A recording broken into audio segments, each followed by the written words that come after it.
Today, we will show you how to wrap text around a table in Microsoft Word. This will help make your documents look cleaner and more professional. First, open Microsoft Word. Then, we need to insert a table.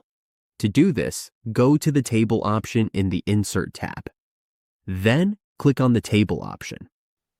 For example, let's choose a 4x4 table. Once the table is inserted, go to the Layout tab at the top. Here, we can adjust the table to fit the window columns, or we can select Auto Fit Contents. This means the table will automatically adjust to fit whatever we type into each cell. We can see the cells adjust automatically as we add more text or data. If the content gets larger, the table will expand to fit it. To wrap text around the table, we need to adjust the table positioning and text wrapping settings. This allows the text to flow around the table instead of sitting above or below it. And that's how we wrap text around a table in Microsoft Word.